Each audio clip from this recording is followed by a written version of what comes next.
আজ প্রথমেই আমি রব্বুল আলামিনের দরবারে হাজারো লক্ষ কোটি শুকরিয়া জানাতে চাই। রব্বুল আলামিনের অশেষ রহমতে আজ আমি আমার প্রিয় মাতৃভূমিতে ফিরে আসতে পেরেছি আপনাদের দোয়ায়। আপনাদের মাঝে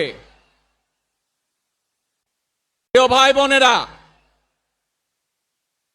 আমাদের এই প্রিয় মাতৃভূমি 1971 সালে লাখো শহীদের রক্তের বিনিময়ে অর্জিত হয়েছিল। ঠিক একইভাবে 75-এ আবার 7ই নভেম্বর আধিপত্যবাদীদের হাত থেকে রক্ষার জন্য সেদিন সিপাহী জনতার বিপ্লবের মাধ্যমে আধিপত্যবাদের হাত থেকে দেশকে রক্ষা করা হয়েছিল। একইভাবে পরবর্তীতে 90-এ স্বৈরাচারের বিরুদ্ধে এদেশের জনগণ, এদেশের খেটে খাওয়া মানুষ তাদের গণতান্ত্রিক অধিকারকে ছিনিয়ে এনেছিল। কিন্তু তারপরেও ষড়যন্ত্রকারীদের ষড়যন্ত্র থেমে থাকেনি।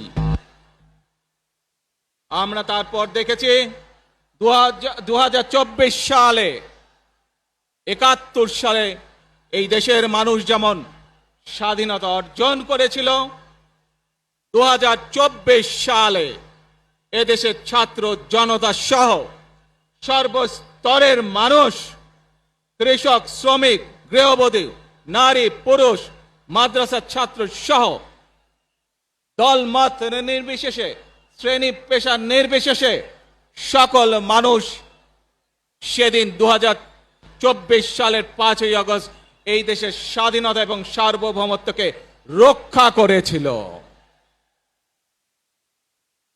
প্রিয় ভাই বোনেরা, আজ বাংলাদেশের মানুষ কথা বলার অধিকার ফিরে পেতে চায়। তারা তাদের গণতান্ত্রিক অধিকার ফিরে পেতে চায়। বাংলাদেশের মানুষ চায় তারা তাদের যোগ্যতা অনুযায়ী ন্যায্য অধিকার পাবে। প্রিয় ভাই বোনেরা, আজ আমাদের সময় এসেছে সকলে মিলে দেশ গড়ার। এই দেশে যেমন পাহাড়ের মানুষ আছে, এই দেশে একইভাবে সমতলের মানুষ আছে। এই দেশে মুসলমান, বৌদ্ধ, খ্রিস্টান, হিন্দু সহ বিভিন্ন ধর্মের মানুষ বসবাস করে।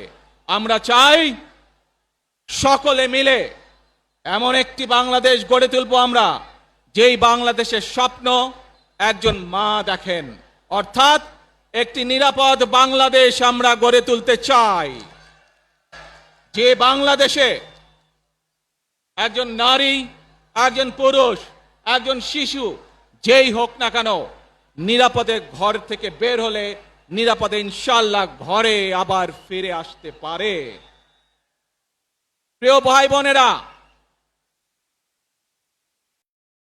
এই দেশের জনসংখ্যার অর্ধেক নারী, 4 কোটিরও বেশি তরুণ প্রজন্মের সদস্য, 5 কোটির মতন শিশু,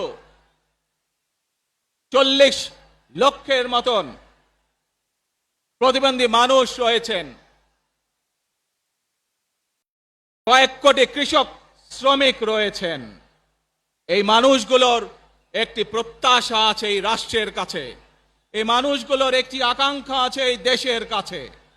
আজ আমরা সকলে যদি ঐক্যবদ্ধ হই, আজ আমরা যদি সকলে প্রতিজ্ঞাবদ্ধ হই, তাহলে আমরা এই লক্ষ কোটি মানুষের সেই প্রত্যাশাগুলো পূরণ করতে পারি ইনশাআল্লাহ। প্রিয় ভাই বোনেরা, 71 সালে আমাদের শহীদরা নিজের জীবন উৎসর্গ করেছিলেন এই রকম একটি বাংলাদেশ গঠনের জন্য। বিগত 15 বছর স্বৈরাচারের বিরুদ্ধে শত শত হাজারো গুম খুনের শিকার হয়েছে শুধু রাজনৈতিক দলের সদস্য নয়, নিরীহ মানুষের প্রতিবাদ করতে গিয়ে অত্যাচার নির্যাতনের শিকার হয়েছে। জীবন দিয়ে